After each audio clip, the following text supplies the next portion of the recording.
Local history, local culture, local events, your community. This is The Joe Kelly Show. Hi there, everybody. Welcome to the show. Thanks for joining us for a new season of shows.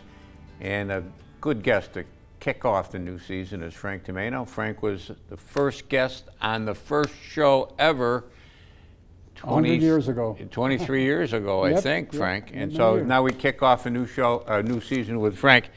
Frank, you've been writing in your Observer-Dispatch column recently about Baron von Steuben, Revolutionary War times, and the Baron and such. Was he really a baron? No, he wasn't a baron.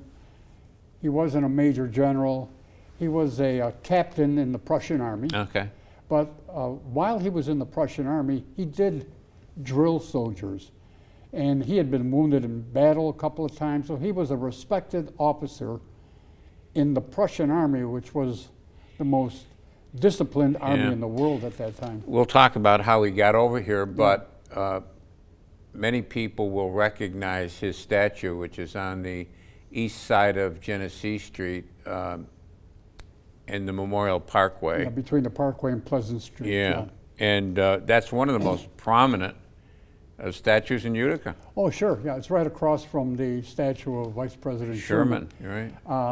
Yeah, that statue was erected in 1914. Utica was celebrating Old Home Week, and the Utica German-American Alliance, and of course Steuben was German, and they had the statue erected in honor of Steuben, and it was unveiled during Old Home Week in 1914. A big crowd there. According to the newspapers, there were almost 10,000 people, German Americans from all over, including New York City, came up at the unveiling of that statue. So, and it's still there, and it, it honors. Yeah, in good condition too. Yep. Oh yeah. An OD photographer took this picture, and I want to say it was Nancy Ford, who was a photographer there years ago. And it was from a unique angle, and it shows the back of the boot of General Steuben, and you can see the spurs on the back of his. Is that right? Yeah. Very detailed statue. How did he get from Germany to here? He had been in the Prussian army with Frederick the Great. And then after he had left the army, he had several positions, and he was visiting Paris, France, in 1776, and at that time Benjamin Franklin was in Paris, trying to convince the French to help the American colonies in the Revolutionary War, and Franklin had had bad luck with foreign soldiers, officers. The American Army had about a dozen foreign officers who were snobbish. They demanded high salaries. They wanted to be major generals, and they never helped the American cause. So somebody told Franklin about that Steuben was in Paris. So they set up a meeting. And the first thing Franklin said was, we can't offer you any money or any rank. And Steuben had a temper. He got angry. He said, I'm not asking for anything. And he walked out. Franklin was impressed, called him back. Steuben sat down and said, look, I want to be a volunteer. I believe in the American cause. I want to be a volunteer, no salary, no rank. You can make me a private. I just want to do what I can help. Franklin was impressed. He learned about Steuben's background in the Prussian army, that he was only a captain, but in an elite unit, almost like the commandos today, and he had experience drilling, training men. So Franklin said, this is the man that Washington needs, because the American Army was a mess. There is no doubt before Steuben, in my opinion anyway, Americans would have lost the Revolutionary War. There was no way the American Army, undisciplined, inexperienced, was going to beat professional British soldiers until Steuben come in. So, And Frank, that meeting, just to go back to that meeting for a second, that must have been interesting because Steuben could not speak English. no, he always had an aide who could speak, I'm forgetting his name now, that could speak English. Even when, well, we'll end up at Valley Forge. Yeah. He could speak a little French, and of course German, and he always had that aide to interpret for him. All right. Now you bring up a good point. At the end of his life, I wonder if he probably did speak a little English. Anyway, he got over here. Franklin got him over here. Yeah. And where did he go when he first came here, He Frank? ended up in, he sailed to Portsmouth, New Hampshire. And Franklin gave him a letter of recommendation that he was going to give to Congress. He had to be approved by Congress and then Washington. And Franklin was a wise old man. He said, you know, I'm sending a captain. So he made him a baron. Although Steuben was a knight, a German knight. One of the princesses had knighted him for, I don't know what the heck he had done, but made him a knight. So, but he didn't deserve the title baron or von. Yeah. In fact, when he was in America, he always used D. Steuben, D.E. Steuben. But anyway, Franklin gave him this title. He ended up in New Hampshire. And then by horseback, he made the trip with his aides. He had 2 aides to York, Pennsylvania, where the Continental Congress was meeting by horseback. It was about 450 miles. And he went to York. He impressed Congress, and Congress sent him to Valley Forge, where he met Washington for the first time. And he was, had the title, in fact, I think it's on the statue on the Parkway, drill master. Well, that's the title really he got afterwards, and historians gave him the title. But when he was at Valley Forge, Washington, again, it was a mess. In fact, I have in one of my columns that, in fact, Washington on horseback left Valley Forge to greet Steuben as he was coming to Valley Forge. It was 9 miles from Valley Forge, and here comes Steuben in his Prussian uniform, all his medals, his 2 aides, 2 big pistols, and one of Washington's aides said, he looks like Mars, the god of war. So anyway. Why don't we hold it there, okay. And then when we come back, we'll talk a little bit about how he trained the American soldiers in the Revolutionary War. Frank Tomaino is our guest. Short break, right back.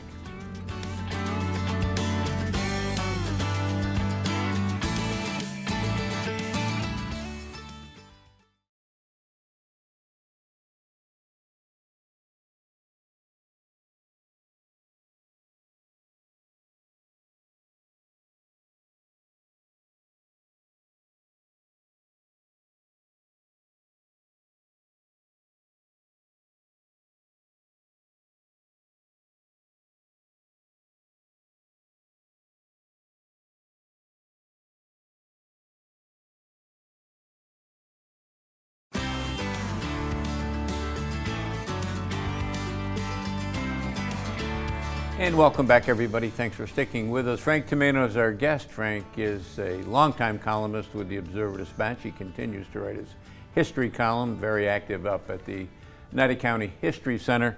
And we've been talking about Baron von Steuben. So he got over here, Frank, Steuben, and it was sent to Valley Forge.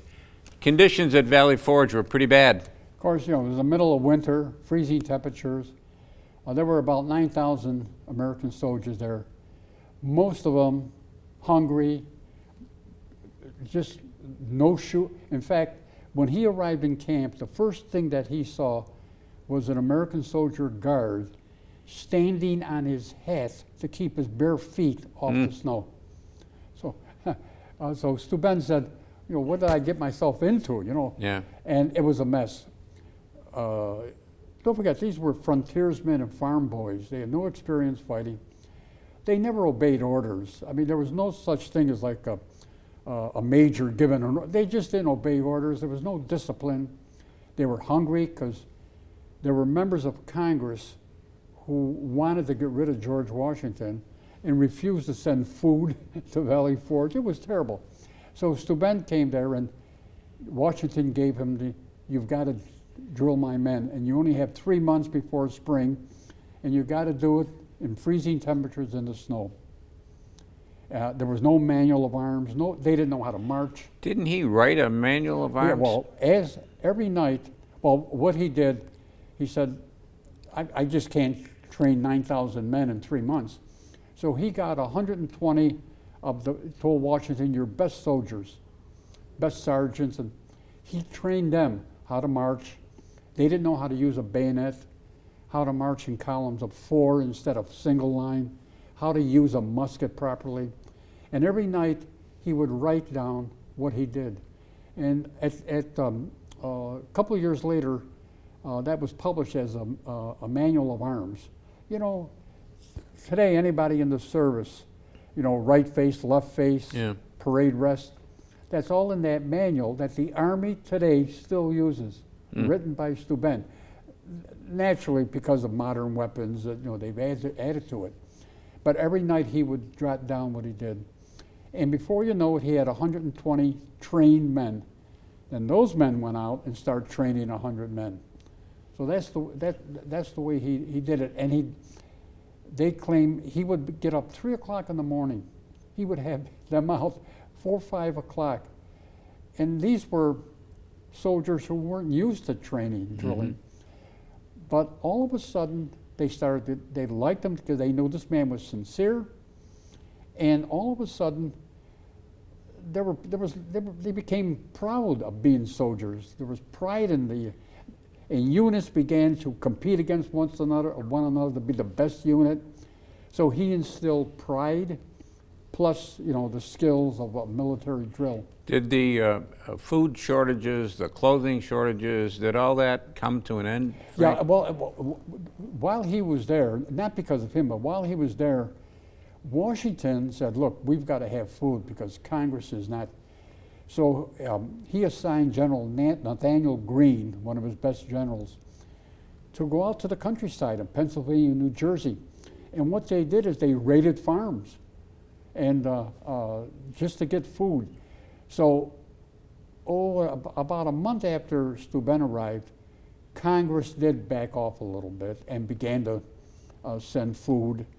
But as I said, there were members of Congress and members of the Quartermaster Corps who were anti-Washington, wanted to replace him with Horatio Gates. But the problem was alleviated in probably like in April. By April, there was food coming into Valley Forge and clothing. Again, not because of Steuben. So things got better. So what about the first, after this training that he did, come spring, what happened? Well, by spring, really, the Americans had a new army. They had 9,000 trained men who were eager to fight. And I haven't done research yet, but I think the first battle was, the British had taken Philadelphia. They retook Philadelphia. It wasn't a real big battle. The British evacuated. But there were the Battle of Mammoth. The Americans they lost battles along the way too, but they began winning battles. And people, they wanted to replace Washington with Gates because Gates had won the Battle of Saratoga, which was before Valley Forge. But people forget, the reason the Americans won the Battle of Saratoga, not because of Gates. We outnumbered the British there 3-1 in Saratoga, and we had the Americans' 2 best fighting officers, Benedict Arnold and Daniel Morgan. So the Americans had won the Battle of Saratoga, but they outnumbered the British. The British still had a professional, experienced army.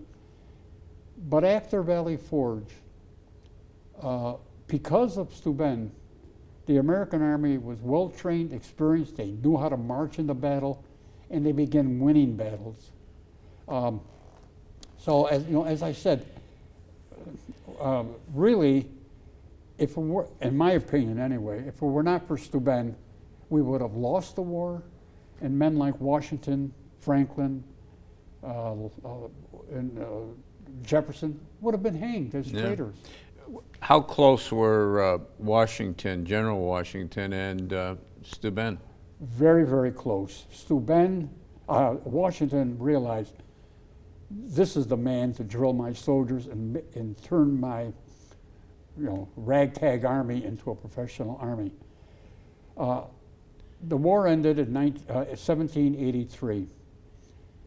2 days before Christmas, in Annapolis, General Washington had retired. He was going to return to Mount Vernon. He resigned as commander-in-chief. We had won the war, and he was going back to Mount Vernon. His last act as commander-in-chief, almost Christmas Eve, 1783, in Annapolis, the village of Annapolis, not the academy.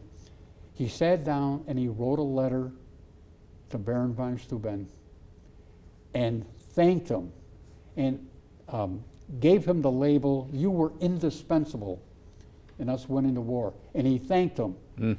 So Washington's last act as commander-in-chief of the American Army was a letter to Steuben. So they were very, very, very close. That resignation of Washington, that's the one that took place at Francis Tavern? Well, no. You're thinking of the farewell address? Yes, that's what I was thinking. This was different, All right. yeah.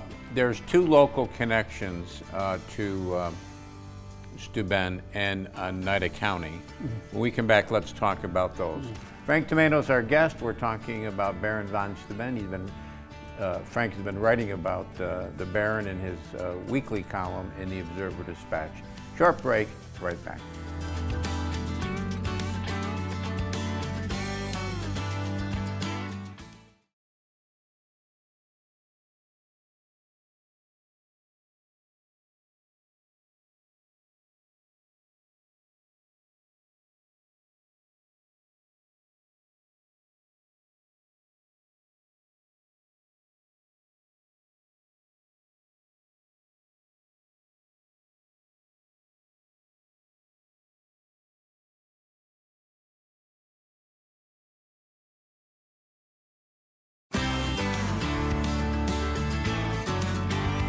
And welcome back, everybody. Thanks for sticking with us. Frank Tomaino's our guest. Frank, very active in local history around the area at the Oneida County History Center and through his writings every week in the Observer-Dispatch. Frank, you were telling me during the commercial break, one of the reasons you like to write the history column is because there's a lot of people in our area now who don't know the history a lot here. of refugees, thousands of refugees now living in the Utica area.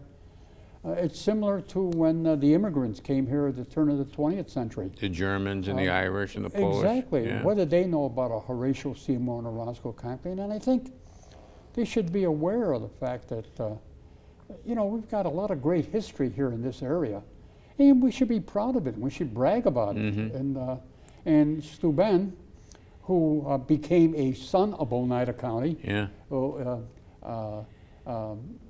well, as you know, after the war, just about every state offered Steuben money or land, but he wanted to move to New York State, and New York State. Do we know why, Frank? What was his attraction to New York? He just, for some reason, I don't know. He never, as far as I know, he never made a statement. This is why I'm picking New York. But one thing, he looked at a map of New York, and he wanted land and water, which was very important. And they said he misread the map when he looked at, he finally ended up with 16,000 acres in the area of Remsen today, but he mistook the Cincinnati Creek for the Mohawk River, they claim. So he thought the Mohawk River flowed right through his land. That's what they claim. But he picked 16,000 acres, it was given, about 3 miles west of Remsen, about 10 miles north of Utica, as you know. Did he get a pension? He got a pension of 2,500 pounds a year. So, and he spent his summers near Remsen and his winters in New York City. But he built, as you know, a log cabin there. And he owned a lot of land. He had tenant farmers and... Was it successful, Frank? Oh yeah, yeah. In fact, at the History Center, we have a lot of the. He had a lot of farmers working for him or leasing land from him, and we have some of the payroll slips with his signature. But anyway, yeah, he was. The state made him a regent, and as a regent, when the Reverend Samuel Kirkland established the Hamilton Oneida Academy, which evolved into Hamilton College. The first little building they built burned. When they were going to build the second building, they asked Steuben, who was a state regent, to lay the cornerstone. Now, this was 1894. He was dying. He was very sick. 1894? 1794. Yeah. And he was quite ill. And by carriage, he accepted. By carriage, he went to Clinton, went up the hill, and he was going to lay the first cornerstone. But and there was quite a big crowd there. But he was a proud man. He said, so what he did, he put on his military cap, I don't know, his pistols or his saber, and he got on a big white horse, and he rode to the site, and he laid the cornerstone. And today at Hamilton College, the original cornerstone is on display somewhere on the campus. And I know it says Baron D. Steuben, 1784. And then 3 months later he died. He was 64 years old. He was a young man. Do we know what killed him, Frank? No, I guess, I don't want to say old age, but no, to answer your question, Okay. no, I don't know. There is a replica of his cabin, correct? Yeah, Up on Star Hill? Cabin on, well, it's a state historic site. If I'm not mistaken, Franklin D. Roosevelt, when he was governor of New York in 1931, before he became president, came to Remsen, and it was made a state historic site. And there's a huge, well, when he died, he wanted to be buried in an unmarked grave in his military cloak, and he was in an unmarked grave. But then when they began to build a highway or a road there, they were going to have to disturb the grave because some people knew it was unmarked. But so they disinterred him and they reburied him near the log cabin. It's a beautiful monument there. They call it the Sacred Grove. And as I say, the log cabin and the gravesite, I don't know how many visitors, but I'll tell you, he's almost a forgotten man. Although in New York City, there is a German-American Steuben Society. And every year there used to be a Steuben parade, just like a Columbus Day parade. I don't know if they still do it. But he seems to be, more and more historians, though, are giving him credit. Again, he's got the title, the Drill Master of the American Revolution. They're beginning to recognize, I've got a couple of good books on the Revolutionary War, where they recognize him that he was really indispensable, that there was no way the American army was going to defeat the British without those troops being well trained. And he did it in 3 months. He's just quite a man. I don't know if they do it anymore. I should know this, but there was a ceremony every year up at his statue. I don't think they do that anymore. Okay. Although one time, it must have about 7, 8 years ago, Alan Foote, who had written quite a bit about the Battle of Oriskany, conducted a tour there, and there must have been about 100 people. I went there, and he explained, you know, about the statue, so on and so forth. But I don't think there's there should be, really. Yeah. There should be. Yeah. Because, you know, I always said there were 3 men indispensable to winning the war: Washington, Franklin, and Steuben. So he's right up there as, you know, one of the American heroes that we shouldn't forget. Yeah. You know. The German American group, very big in Utica way back Well, when, the right? Utica Manicorps is still Yeah. very active. Yeah. Yeah. Okay, that's going to do it for us this week. But come back soon, and Okay. we'll talk some more Sure. about the Revolution and all kinds of other things. Okay. Frank Tomaino's been our guest. Frank has forgotten more about local history than Uh-huh. most of us know, and we'll have him back again soon. Until next time, take care of yourself, everybody.